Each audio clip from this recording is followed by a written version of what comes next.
Tool Library is a library for tools, which makes it sound really simple, but yeah, it's just a collection of tools that are available for people to take for a week at a time.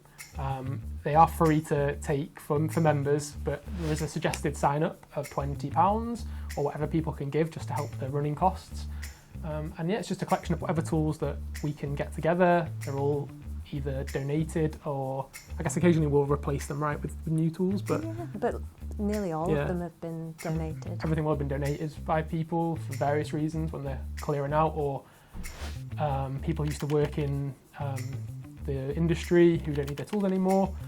And we've got a really good wide range of stuff now, so people can sign up and check tools out for a week at a time or so, just like a regular library.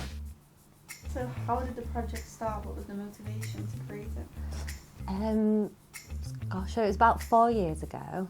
I'd kind of had a space in the back of my house where people were borrowing tools and using the space. So it's like can't really class it as a workshop, but I like to call it that. But yeah, it kind of sparked off the idea that if a few family friends and family members are doing that, then definitely there's a need, and that people kind of, I think, have a right to have access to tools. So yeah, it's all about sharing. And yeah, I didn't know about tool libraries before I started. I started researching kind of shared workspaces where you could borrow the tools, and then came across tool libraries, and yeah, it just seemed to make sense. So what kind of support did you seek out when you first started?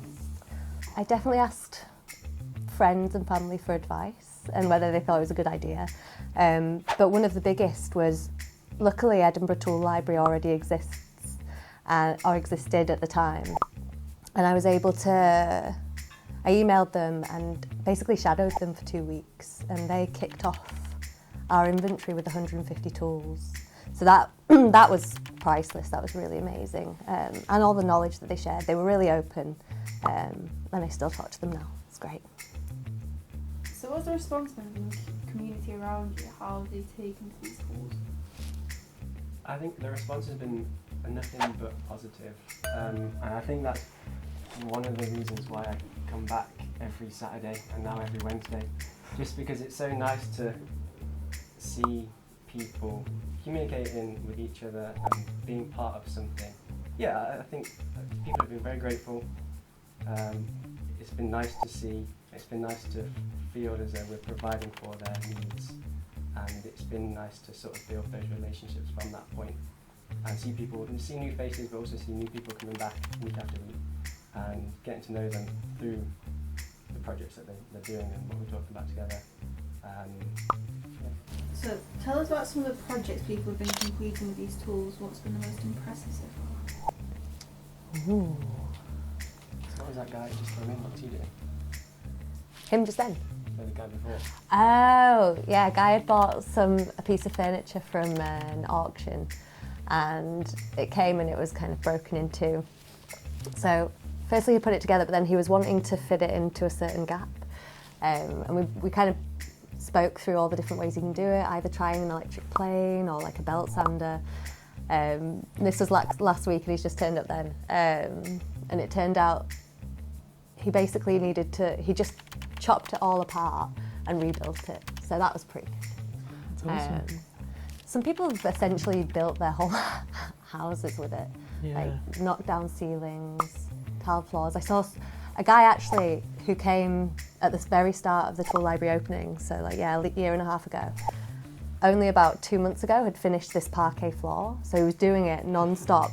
He'd come every other week to borrow my saw just to get the wood cut, and he showed it me, and it looks amazing. Yeah, craft. So many people come to like work on their new houses they've bought, and it's really sweet to see everyone being able to do it all themselves and not having to spend like loads of money on it, and just doing like loads of different jobs, painting and gardening, and just using like all the tools for different stuff. It's been dead cool to see. So you mentioned earlier that your inventory started out with 150 tools. How did it grow after that? Was it quite a quick incline of gaining tools, or was it quite slow?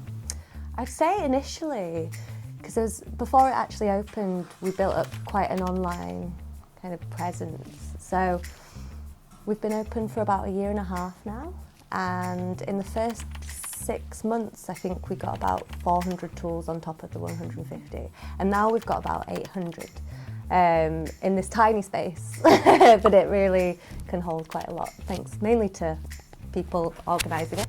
But yeah, so it's I would say about 99% of the inventory is donation based, and that's a lot because of like the local community and people either needing to give away tools because of space or wanting to just give the tools that they use so that people can use them as well. Which one are we most excited about gaining? Well, I think you get really excited about really specific, like, awesome, unique tools. No, I can't think of anything that comes to mind right now. Yeah, like the strange ones that I didn't Yeah. even know existed, because obviously yeah. I think that's when a tool arrives and we don't know what it is, that's always exciting. Yeah. It's a good game trying to figure out what they are. And also tools that are quite rare but will allow us to keep other tools in good condition. For example, I'm looking at the tool sharpener we have over there, which we donated recently, which now allows us to sharpen tools, gives them much longer life, which ties into the whole idea of the tool library and keeps things going. So yeah, that would be a good one. That's cool. I quite like this bicycle trolley, just because what I love about that is you don't necessarily then need to come with a car to be able to take the tools away with you. You can borrow this as well, and yeah, it's more eco-friendly. Woo! I was definitely an avid DIYer. Like, any project I could try and do myself, I would. Some failures definitely amongst that, but that's part of it. But yeah, even doing this, I've learnt so much, and also from the members. Like, we all share. Whenever someone's working on something, it's kind of a feeding loop to one another, and that's what I love about it as well. I think Jamie and I have quite a similar story. We've both recently moved into our own houses and have kind of been thrown in the deep end a little bit, what with everything being in lockdown and having to take on DIY ourselves. It's been a bit of a steep learning curve, made steeper by lockdowns and etc.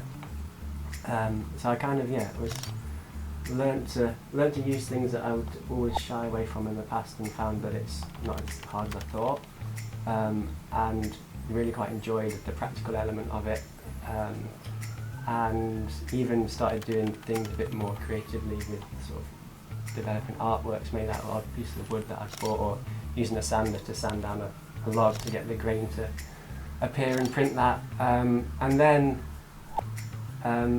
just really enjoyed that practical element of using my hands, which I don't get to do in my day job, and then kind of just discovered the tool library by chance one afternoon while I was walking around Aspen Yard, and bumped into Imogen and kind of went from there. Yeah, similar for me. Bought my own place. I had no experience of working with tools at all before this, and I just was enjoying doing things for myself a little bit, saving a bit of money that way. Offered to help Imogen out. Imogen gave me some like advice and tips of how to use what I was borrowing, which really helped. So I've just wanted to try and help pass that on really, and I've been enjoying using my hands a little bit more. It's one of those frustrating things. I think we learn things at school, and then once you pass to school age or university age, your kind of ability to be able to learn new things kind of gets cut off, and it's just been a really positive experience for me to do that myself. So yeah, I've been learning more as I've been volunteering. Still feel a bit of a fraud sometimes when somebody's asking me advice with the tools, and I'm like, I don't know anything about that tool, but I'm learning, and like it's a comfortable environment where you can just admit if you don't know if you're using something, and obviously we want to be safe here, so we need to ask and check and make sure that. So yeah, just by checking the tools and repairing tools, I've been learning loads. It's been great. What's the thing you're most proud of that you've made with tools from here? Mine would be my worktop for my kitchen. Again, I didn't want to like spend a load of money on it, so I bought like a nice big chunk of wood and managed to cut it to shape myself, sand it, stain it, and yeah, put it into the wall and everything, and it's still just about hold them open. Weirdly, mine's the same. I made like a kitchen island, put a sink in it, yeah, and stuck just 2 pieces of wood together and made the countertop. It took me ages because I just kept on pausing and being busy. But yeah, when it was done, I was just like, And mine is also strangely related. what else is We there only to make do? worktops. Not worktop, although it is kitchen related.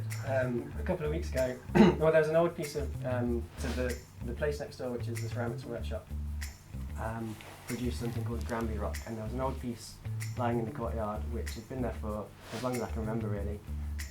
So we asked a few questions about it and managed to acquire it. And Imogen and I, the other weekend, got a big circular saw out from over there and got a big blade, a diamond cutting blade, and spent the afternoon cutting the draining board out of the worktop. So now we have a nice Granby rock draining board which sits on top of the worktop. But it was hard work, it was much harder than I thought, and it's very dusty, but we did it, and it was a good sense of achievement. Satisfying. We were wearing masks and ear protection and eye protection. All the Yeah. So what do you think the future for the Tool Library in Liverpool is going to be? Well, we've been speaking about it recently. Indeed. Yeah, we're going to throw a big party for the members and anyone actually who wants to come along. Yeah, we're hoping to get a workshop space. But yeah, we want to kind of see what the members think, how they'd like that to work. They get their input. So hopefully, yeah, we'll be running some workshops and kind of sharing skills, getting people in to share their skills. Yeah, it's great to see like everyone's ideas bouncing off each other, and I think to get all the members involved and to hear what would be more useful for them and how we could grow, because it's for the members obviously, and I think to have that collaboration between people will kind of dictate where it goes. I think it'd be great to just have some technicians walking around and people using the tools, and then can just ask for advice on their own projects. But yeah, for those who maybe don't feel comfortable using certain tools that we have, just kind of getting them comfortable would be. I think it's not as prescribed as that as well. I think the whole idea with the community consultation is to see what people want, to get people's ideas. Yeah, that's our idea, really. And allow it to grow organically to suit the needs of the community of which we're placed in. Because that's what the Tool Library is about, serving the community. And a big part of what we do here is kind of, we don't want people to buy hordes of the same tool and have them each using a tool individually. Like, I've definitely been guilty of having a tool in a cupboard and it not being used for years. So it's all about, reducing the need for too many tools, especially if they're just going to be used once. And sharing so that people can, the tools are active and actively being used. And saving materials being wasted in that way as well. It does seem crazy that so many things like tools, so many households must have one of all of these different types of tools, like lawn mowers and all this stuff, when people do use it once a year or something. It just seems like such an individualistic aspect that we need to change as a society going forward in so many areas. To be able to offer a library of tools where people can come and pick them up and just use them for a temporary amount of time. It's saving a lot of things going in the ground and things being made, hopefully. And I think that's one of the sort of main bits of feedback that I've noticed from people using the Tool Library. It's like, oh my god, the Tool Library, that's such a good idea. Why haven't I thought of that sort of thing? Because it's a very sort of obvious solution to a very clear problem, sort of overconsumption, and this is one way to tackle that. And it's also a good way to get people sharing and get people, talking and doing stuff together with each other again, which is something that's kind of much rarer these days.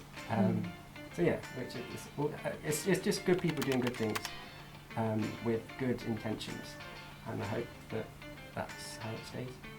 Yeah, like libraries in general, I think, like book libraries, we know them so well that, like, you used it, like we almost passively know them, and I think especially in Liverpool, we've seen a cutback in services with libraries.